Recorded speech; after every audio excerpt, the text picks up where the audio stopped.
জানে যে তৃণমূলের এই পচা মালগুলোকে, এই চোর মালগুলোকে নিলে বিজেপি যে 5 বছর রাজত্বটা করার একটা চিন্তা ভাবনা করেছে, বা মানুষ যে রায় দিয়েছে যে ঠিক আছে বিজেপিকেও একবার, বিজেপির আপাতত আমাদের পশ্চিমবঙ্গে যে মুখ্যমন্ত্রী, তাকেও মমতা বন্দ্যোপাধ্যায় এরকম পচা বেগুনের মতো জানলা দিয়ে ফেলে দিয়েছিল রান্না করতে করতে। আর বিজেপি সবসময় বাইরে এরকম হাত পেতে দাঁড়িয়ে থাকতো, যে কখন মমতা ব্যানার্জি একটা ফেলবে টপ করে আমরা একটা ধরবো, টপ করে ফেলবে টপ করে আমরা একটা ধরবো। এরকম ভাবে নিয়ে নিয়ে ওরা দল গঠন করেছে। যেই কারণে আপনারা একটা ব্যাপারে সহমত হবেন, এখনো পর্যন্ত পশ্চিমবঙ্গে ওদের কখনো কোনো সংগঠন ওরা এখনো তৈরি করতে পারেনি। তার কারণটা আপনারা নিশ্চয়ই বুঝতে পারছেন কি কারণ, আসছি পরে।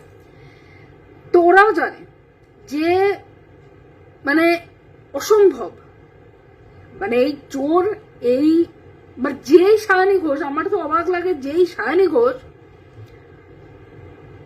বিধানসভা ভোটের কিছুদিন আগে পর্যন্ত রেন দাম মানে বিজেপিকে গালাগাল করে গেছে, রেন দাম, সেই সায়নী ঘোষও বাছুর হয়ে পিছনে দৌড় দিল। এবার ঋতব্রতরা তো সুপ্রিম কোর্টের কাছ থেকে একটা ঝাড়ার বাড়ি খেয়েছে, মানে ঋতব্রত তো একটা ঝাড়ার বাড়ি আগেই সুপ্রিম কোর্ট মানে সিপিএম এর কাছ থেকে খেয়েছিল নারী গঠিত ব্যাপারে। তো এই ঝাড়ার বাড়ি খাওয়ার পর তৃণমূল এসেছিল, মানে তৃণমূলেরও একটা দোষ আছে ডেফিনেটলি, যে তৃণমূল ওই ঝাড়ার বাড়ি খাওয়া লোককে নিয়েছিল। এবার ঝাড়ার বাড়ি খাওয়া লোকটাকে নেওয়ার পর চৌঠা মেয়ের পর তার ইচ্ছা হলো যে তৃণমূলকে, মানে আদি তৃণমূলকে একটা ঝাড়ার বাড়ি বানি, বাট দ্যাটস নট পসিবল, সেটা কখনো সম্ভব নয়। তার কারণ ঋতব্রত নেতা কিন্তু তৈরি করে না, ঋতব্রত দল তৈরি করে না। মমতা বন্দ্যোপাধ্যায় মানে আদি তৃণমূল, কালীঘাটের তৃণমূল, বা বলতে পারেন এখন তথাকথিত যারা বলে থাকেন চোর তৃণমূল, সেই আদি তৃণমূল বা কালীঘাটের তৃণমূল বা চোর তৃণমূল, সেই তৃণমূলের যে প্রতিষ্ঠাতা অর্থাৎ মমতা বন্দ্যোপাধ্যায়, সেই মমতা বন্দ্যোপাধ্যায় কিন্তু দল তৈরি করেন, সেই মমতা বন্দ্যোপাধ্যায় কিন্তু নেতা তৈরি করেন। নেতা বা এখন যেগুলো সিং ভেঙে বাছুরের দলে গেছে বা এই চাটাদার দলে গেছে নেতা, এগুলো মমতা বন্দ্যোপাধ্যায় তৈরি করে। তাই মমতা বন্দ্যোপাধ্যায়ের থেকে সংখ্যাগরিষ্ঠতা নিয়ে, মানে মমতা বন্দ্যোপাধ্যায়ের থেকে ওই ইয়েগুলোকে কেড়েছে, বিধায়কগুলোকে কেড়ে বিধায়কগুলোকে বলেছে দেখো ভাই তোমার কিন্তু এই সম্পত্তি আছে, আমার ঋতব্রতর দল, মানে আমার দলে চলে আসো, আমার মানে 90 তৃণমূলে চলে আসো, 90 তৃণমূলে চলে আসলে তোমায় কিন্তু কেউ ডাকবে না, মানে এটা সেটিং আছে, কেউ ডাকবে না, তোমাদের যা লাগেজ ব্যাগেজ আছে কোনো প্রবলেম হবে না। লাস্ট গেল মদন মিত্র, মানে মদন মিত্র কত বড় ওদের জন্য কি বলবো, মদন দা ও লাভলি, মানে ও লাভলিটা ওদের জন্য কত বড় অপয়া হয়ে দাঁড়ালো ভাবুন, যে সুপ্রিম কোর্ট ওদেরকে এবার ঝাড়া বাড়িটা মারলো। মানে ওরা উড়ে কলকাতা ছেড়ে, কলকাতার হাইকোর্ট ছেড়ে উড়ে উড়ে যেতে চাইলে হচ্ছে একটা গান আছে না, উড়ি উড়ি যায় উড়ি উড়ি যায় দিল কা পতঙ্গ দেখো উড়ি উড়ি যায়। আমি খুব ভুল না করলে এই গানটাই আছে, গানের কথাগুলো এটাই। তাই ঋতব্রতর একটু ওড়ার ইচ্ছে হলো এবং উড়ে কোথায় গেলেন, দিল্লিতে গেলেন।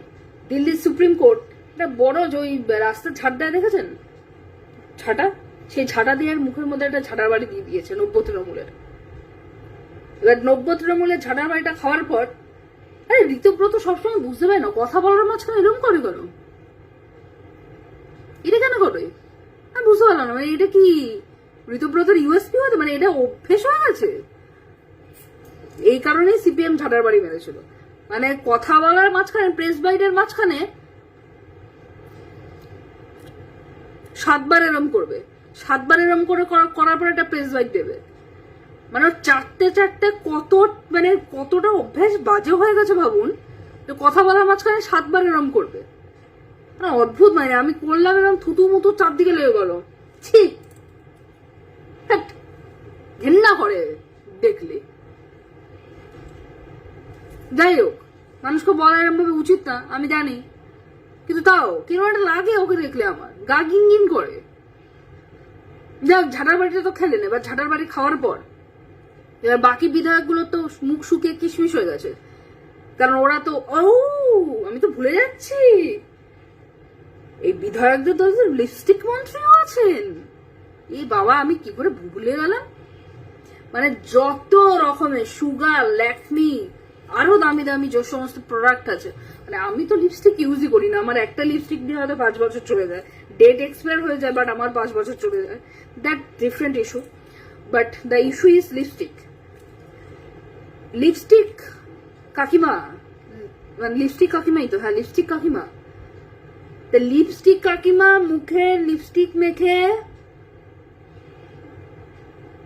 মানে লিপস্টিক এরকম করে ঘষা দিল সুপ্রিম কোর্ট, মানে ঘষে মশে চারদিকে ছড়িয়ে দিল। এ বাবা, ছি ছি ছি ছি ছি ছি।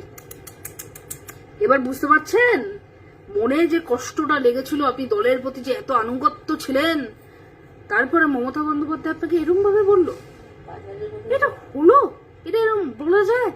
আপনি কষ্ট পেলেন, আপনি কষ্ট পাওয়ার ফলে 90 তৃণমূলে চলে গেলেন, এবং 21শে জুলাইয়ের মঞ্চে দাঁড়িয়ে গান্ধী মূর্তির পাদদেশে এরকম হা করে দেখতে থাকলেন যে কোথা থেকে লোক আসছে। না আসতে পারলে লোককে টেনে আনেন।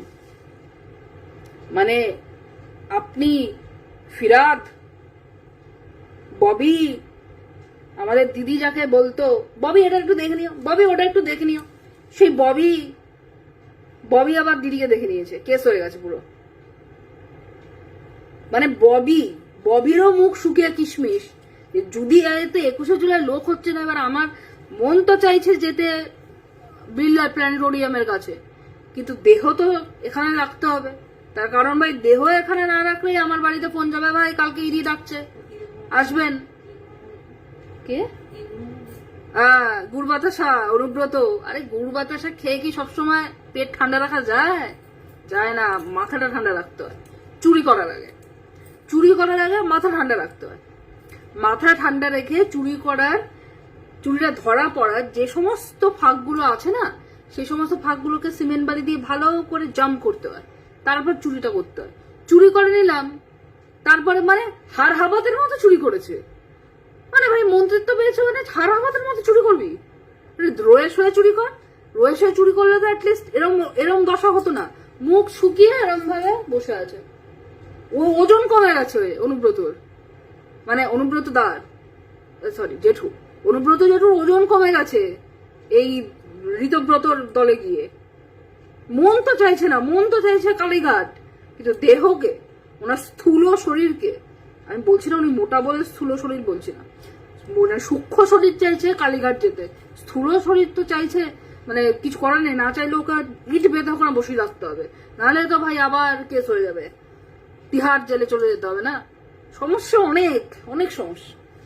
কিন্তু এই যে এনসিপিআই এতদিন বলছিল আমরা এনসিপিআই, এই নাটকটা এতদিন, প্রথম মহিলা মুখ্যমন্ত্রী মমতা বন্দ্যোপাধ্যায়, যে নিজে কংগ্রেস থেকে সরে এসে দল গঠন করেছে, সেই দলকে ক্ষমতায় এনেছে।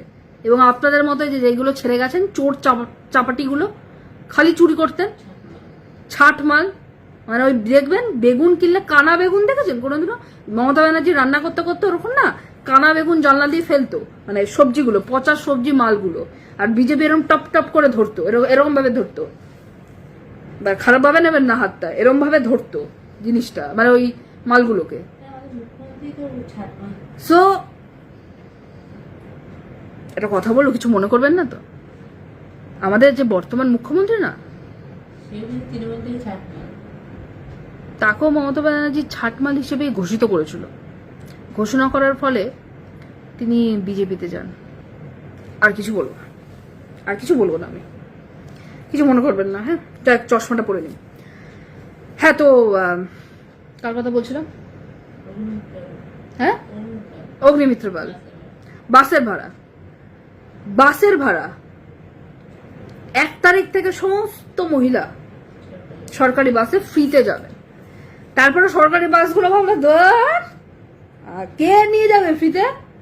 সরকারি বাসগুলো মহিলাদের দেখে এক্সেলেটরে চাপ দিয়ে পালাতো। মানে ভাবুন, সরকারি বাসগুলো এটা করতো, সরকারি বাসের ড্রাইভার গুলো। আর এখন সেটা একদম বন্ধ হয়ে গেছে। দেখবেন এখন আর অগ্নিমিত্র পাল বলে না যে সরকারি বাসে মহিলাদের ফ্রি, কারণ সরকারি বাস বন্ধ হয়ে গেছে মহিলাদের জন্য ফ্রি, আবার টাকা দিয়ে যেতে হবে। 1 তারিখ থেকে, মানে অনেক 1 তারিখ থেকে, মানে অনেকগুলো 1 তারিখ তো আমরা দেখলাম। অনেকগুলো 1 তারিখে অগ্নি, আমি খালি অগ্নিমিত্রা বল, ম্যাডাম ক্ষমা করবেন, আপনি যা সব বলেন আপনাকে না বলেও পারি না, আবার মানে আপনাকে ভালোবাসা না দিয়েও পারি না, আবার আপনাকে দূরেও সরিয়ে রাখতে পারি না, কি করবো বলুন, বিধায়িকা না আপনি। যাই হোক, যেটা বলছিলাম, হ্যাঁ খুব সুন্দর বিধায়িকা, যেই বিধায়িকাকে প্রেস বাইট দিতে গিয়ে 14 বার ঘাম মুছতে হয়। মানে প্রেস বাইটটা ইজ নট ইম্পর্টেন্ট, ঘাম মোছাটা ইজ ইম্পর্টেন্ট, যাতে গালটা একটু চকচক করে। বাট হ্যাঁ আপনি ফর্সা, এটা আমি মানে অ্যাকচুয়ালি গ্ল্যামার ওয়ার্ল্ড থেকে এসেছেন, তো এসে এই যে হার হাবাদের মতো পেয়ে গেছেন মন্ত্রিত্বটা, এবার বুঝতে পারছেন না, এক নয় একাধিক, একের বেশি, দুখানা দপ্তরের মন্ত্রী আপনি, তারপরে এরকম ভুলভাল প্রেস বাইট দেন। যাই হোক, আপনাকে ছাড়লাম, আপনি আজকের জন্য টাটা বাই বাই, আপনার ক্লাস শেষ, আপনি আসুন। আর একটা কাকে বলছিলাম, এই অনেকগুলো 1 তারিখ দেখলাম, এই 1 তারিখেও লক্ষ্মী ভান্ডারের উন্নত ভার্সন, কি সেটা কি, অন্নপূর্ণা ভান্ডার, লক্ষ্মী ভান্ডারের ভুলে গেছি, লক্ষ্মী ভান্ডারের একটা সুন্দর ভার্সন, মানে উন্নত ভার্সন হচ্ছে অন্নপূর্ণা ভান্ডার। এই অনেক 1 তারিখ চলে গেল, অন্নপূর্ণা ভান্ডার কারোর অ্যাকাউন্টে ঢুকলো না।